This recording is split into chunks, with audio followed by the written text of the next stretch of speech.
बहुत समय पहले की बात है। पुराने चीन के नॉर्थ में 3 लाफिंग मॉन्क्स रहते थे। उनका नाम किसी को नहीं पता था क्योंकि उन्होंने अपने बारे में कभी किसी को बताया ही नहीं।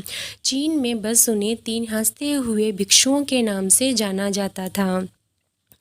वो 3 लाफिंग मॉन्क्स सिर्फ एक ही काम करते, एक गांव में प्रवेश करते, बाजार के बीचों बीच खड़े होते और हंसना चालू कर देते। वे अपने पूरे अस्तित्व के साथ हंसते थे। अचानक लोगों का ध्यान उनकी तरफ खींचा चला जाता और धीरे धीरे उनके चारों तरफ भीड़ इकट्ठा हो जाती। वे इतनी एकाग्रता, तल्लीनता और संपूर्णता के साथ हंसते कि उनकी हंसी देख के पूरा गांव हंसने लग जाता।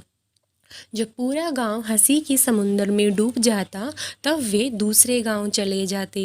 वे ना ही कुछ बोलते थे और ना ही कोई उपदेश देते थे।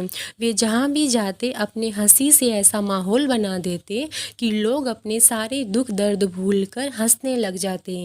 धीरे धीरे चीन के लोग उन्हें बहुत प्यार करने लगे और वे पूरे चीन में 3 लाफिंग मॉन्क्स के नाम से फेमस हो गए। इससे पहले और उनके बाद किसी ने भी इस तरह का प्रचार नहीं किया कि जीवन केवल एक हंसी होना चाहिए। वे विशेष रूप से किसी पे नहीं हंसते थे।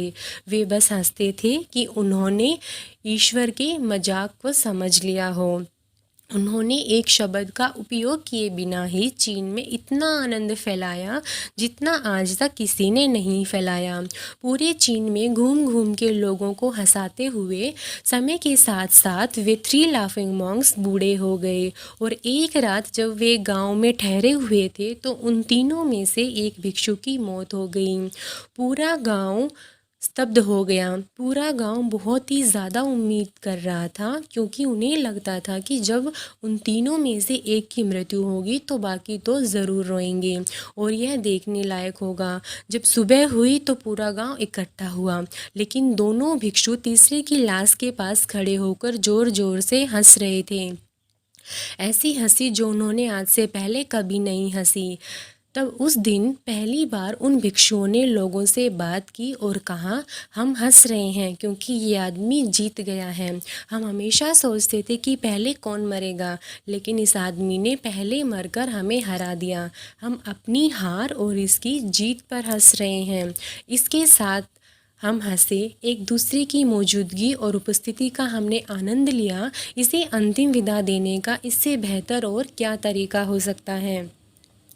चीन में ये प्रथा है कि जब एक इंसान की मृत्यु हो जाती थी तो उसके पुराने कपड़े उतारकर उसको नहला धुलाकर उसे नए कपड़े पहना दिए जाते थे। लेकिन मरने से पहले उस भिक्षु ने अपने साथियों से अपने कपड़े ना बदलने के लिए कहा था। उसने कहा था कि मुझे स्नान मत करवाना क्योंकि मैं कभी अशुद्ध हुआ ही नहीं। मेरे जीवन में इतनी हंसी आई कि कोई अशुद्धता जमा ही नहीं हो पाई। मैंने कोई धूल जमा ही नहीं की क्योंकि हंसी हमेशा ताज़ी होती है। इसलिए मुझे नहलाकर मेरे कपड़े मत बदलना। जब उस तीसरे भिक्षु के शरीर को आग लगाई गई तो गांव वालों को पता चला कि उस भिक्षु ने मरने से पहले अपने कपड़ों में कुछ पुराने चीनी पटाखों को छुपा के रखा हुआ था, जो आग लगने के बाद फटकर आसमान में रंग बिरंगे कलरों में फैल गए। और यह देखकर पूरा गांव एक बार फिर से ज़ोर ज़ोर से हंसने लगा। जो इस तरह उन 3 लाफिंग मॉन्क्स में से वो तीसरा मॉन्क मरने के बाद भी गांव वालों को हंसा कर चला गया।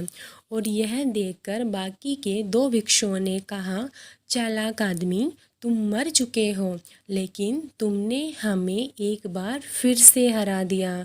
तुम्हारे द्वारा गांव वालों के चेहरे पर पैदा की गई यह हंसी आखिरी हंसी होगी जो हमेशा याद रखी जाएगी।